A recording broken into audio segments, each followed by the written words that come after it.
We turn now to Jack Hanna, the director emeritus of the Columbus Zoo in Ohio. We should note Disney is the parent company of ABC. Jack, good morning to you. And we just heard that report from Lauren, but with more than 1 million alligators in that state of Florida, can you tell us a little bit about their behavior?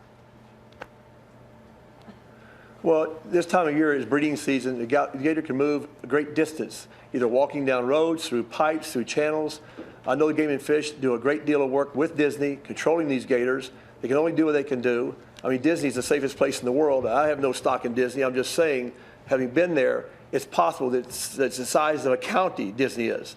And to control all these gators, which are there, is very, very difficult. And what's happening here as far as the family and Disney, what they're going through right now is just obviously very bad. No, it's awful, Jack. And we've been talking a lot about just how common alligators are in that area. And yet attacks like this are extremely rare. What made this situation different? Right. Well, you got to remember something. The gator has been around for tens of how many millions of years, we don't know. It's prehistoric. Again, when a gator comes out of the water, it's like a bullet, number one. Number two, they can outrun any human being on Earth in the first 20, 30 feet. It's like a bullet going off. The child's vibrations in the water, their vibrations, they say, can be heard or felt by the gator up to 1 mile away underwater. And so that said, this is just a splashing going on. This gator comes up there like a bullet, and the father, God bless his soul, had no chance, because once a gator clamps down, the jaws are beyond some most powerful jaws of any animal in the entire world. And so, you know, it's one of these things that happened that is just a terrible, terrible accident. And I know now anyone who's visiting the Florida area or alligator country in general in the South obviously is going to be concerned. And one of the biggest pieces of advice I know you have is not to feed them. It sounds obvious, but a lot of people do, correct?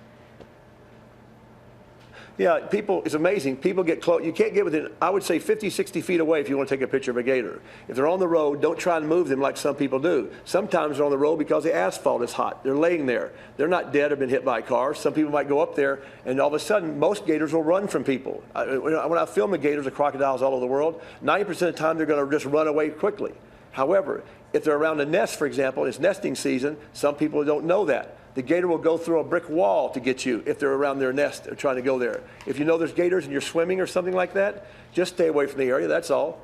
There's certain things you can do here to avoid it. There are neighborhoods, as you just said, built with beautiful lakes around them, and the houses are there. The gators are up on the banks. People know that. And then if they have the dogs, and the dogs go down to get a drink of water, then that's right. The problem. They have to keep that dog on a leash, but that does happen.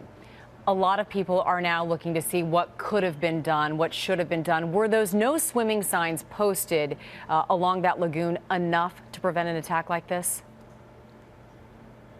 Well, here's the thing. I'm right now in Montana. I'm right near Glacier Park. When you enter Glacier Park, it says, beware of the bears.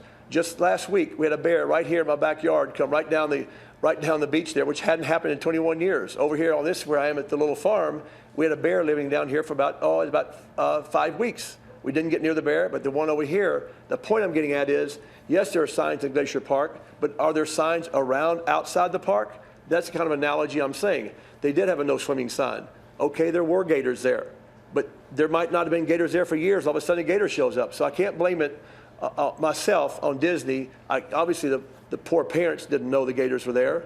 And so how do you say, like I just said, right here, there's signs up in Glacier about grizzlies, but right now they're walking around out here as well. And there are no signs here. It's an unfortunate and tragic wake-up call to a lot of people about the access gators have and, you know, just the interaction that happens in a state like that. And as you mentioned, all over the country with animals, we're living in their homes. So it's an important note. Jack, Hanna, thank you so much. We appreciate your time this morning. Thank you.